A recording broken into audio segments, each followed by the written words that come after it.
স্বামী সৌদি থাকার সুবাদে স্ত্রী একাধিক যুবকের সঙ্গে পরকীয়ায় লিপ্ত হয়। শেষমেশ নগদ টাকা, স্বর্ণালংকার ও মালামাল নিয়ে প্রবাসীর স্ত্রী উধাও হয়ে গেছেন।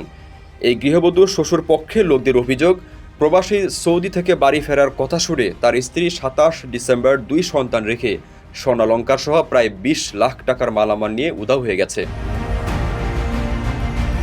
চাঁদপুরের কচুয়ার শ্রীরামপুরে ঘটেছে এ ঘটনা। বিষয়টি নিয়ে সৌদি প্রবাসী মোহাম্মদ এরশাদ কারীর ছোট ভাই মোর্শেদ আলম ও গৃহবধূর পরিবারের পক্ষ থেকে কচুয়া থানায় পাল্টাপাল্টি দুটি সাধারণ ডায়েরি করেছেন।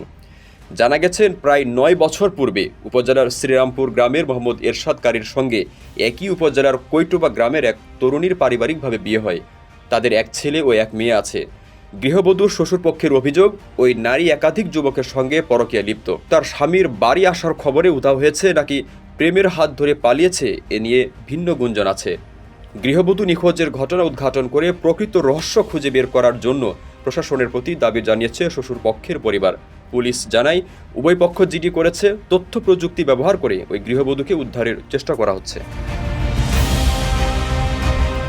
কারো কাছে স্বপ্ন পূরণ, কারো আনন্দের উপলক্ষ, আবার কারো জীবন পাল্টে দেওয়ার মুহূর্ত, কখনো জীবন বাঁচাতে সর্বোচ্চ গতিতে উড়ে চলা, কারো আবেগের শেষ মুহূর্ত, আপনজনের শেষ বিদায়ে শামিল হওয়া। এমন সব ইচ্ছে পূরণে সর্বনিম্ন ভাড়ায় দ্রুতগতির বাহন প্রবাসীর হেলিকপ্টার। আপনার প্রয়োজনে যোগাযোগ করুন আমাদের হটলাইনে।